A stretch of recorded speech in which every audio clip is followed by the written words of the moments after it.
इंसान हालात के सामने मजबूर हो जाता है, कभी अपनों के सामने तो कभी परायों के सामने।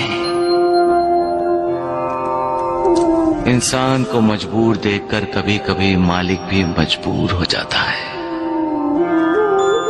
क्योंकि जो कुछ भी होना है प्रारब्ध के अनुसार होना है, और मालिक की मजबूरी यह है कि वो प्रारब्ध में हस्तक्षेप नहीं कर सकता। जब कोई विश्वासघात करता है तो दिल फटता है, आंखें रोती हैं। पूरे संसार से ही नहीं, मालिक से भी विश्वास में दरारें पड़ जाती हैं। लेकिन मालिक पर अपने विश्वास को कभी डोलने मत दो। हालात कितने भी बुरे क्यों ना हो, मालिक का साथ होगा तो सारी मुश्किलें हल हो जाएंगी। राजा हरिश्चंद्र की मिसाल तो सबके सामने है। राजपाट, धन दौलत, राजमहल सब छिन गया, यहां तक कि उसकी बीवी और बच्चा भी उससे अलग हो गए। फिर भी राजा हरिश्चंद्र का विश्वास नहीं डगमगाया, कभी सच्चाई का साथ नहीं छोड़ा। सच क्या है? सच कौन है? सच ईश्वर है, सच भगवान है, सच मालिक है। बस एक वो ही सच है, बाकी सब मिथ्या है, झूठ है। हर चीज का अंत है, उसका नहीं। वो अनंत है, सब जानते हैं। फिर भी जमीन, जायदाद, जेवर, धन दौलत इकट्ठी करते रहते हैं, प्यार करते हैं उसे। हालांकि सब जानते हैं पैसा इंसान को लालची बनाता है, स्वार्थी बनाता है। फिर भी पैसा पाने के लिए इंसान विश्वासघात जैसा पाप करता है।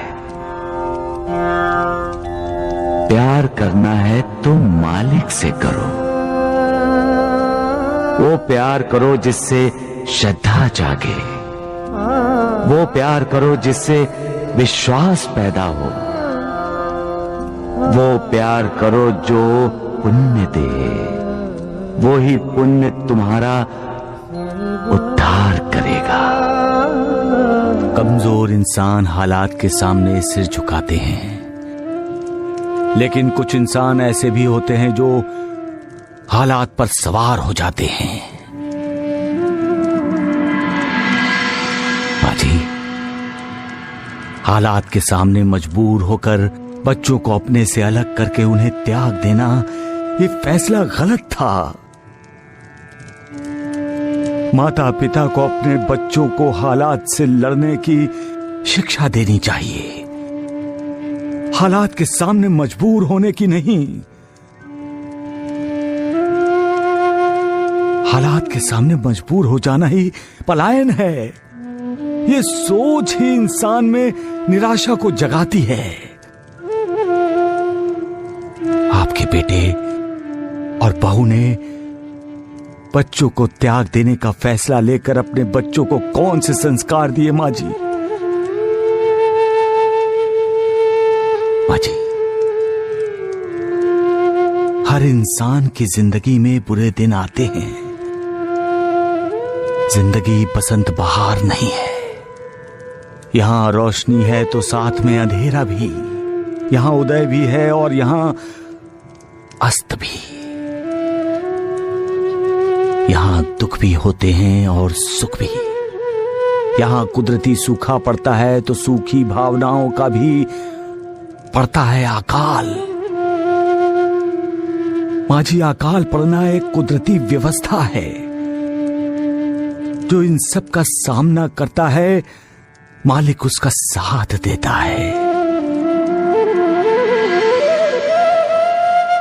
जो हालात को मात देने की कोशिश करता है, मालिक की कृपा उसी को ही मिलती है। उसको नहीं माजी जो हालात से भागता है। हालात के लिए मालिक को दोष देता है, मालिक की कृपा उसको नहीं मिलती है माजी। जो इंसान अपने आप को नहीं ढूंढता वो दूसरों को कैसे ढूंढ पाएगा? जो अपने आप को नहीं ढूंढ सकता यानी अपने आप को जानना, अपने अंदर की आत्मा का दर्शन करना,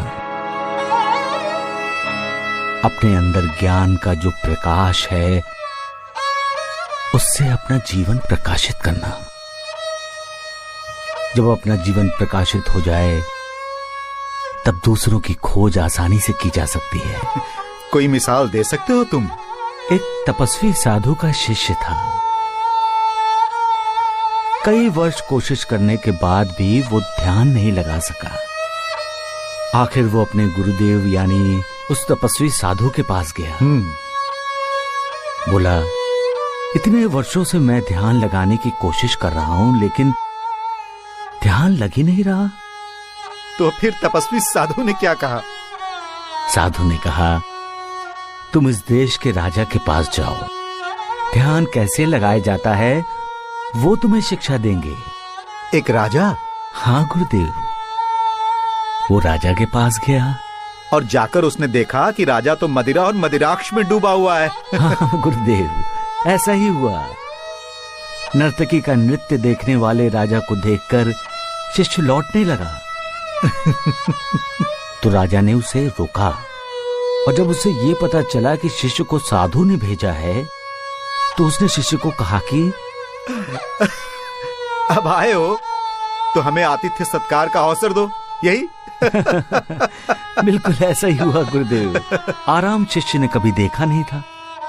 उसे देखने को मिला, उसे अनुभव करने को मिला और रात के भोजन के बाद जब उसे भव्य और ऐश्वर्य संपन्न शयन कक्ष में सोने को मिला तो वो जी भर के सोया होगा, और क्या? नहीं गुरुदेव, शिष्य एक पल के लिए भी नहीं सो सका। क्यों? क्यों नहीं सो सका? क्योंकि जिस पलंग पर वो लेटा था उसके ऊपर एक बहुत नाजुक धागे से एक तलवार लटक रही थी।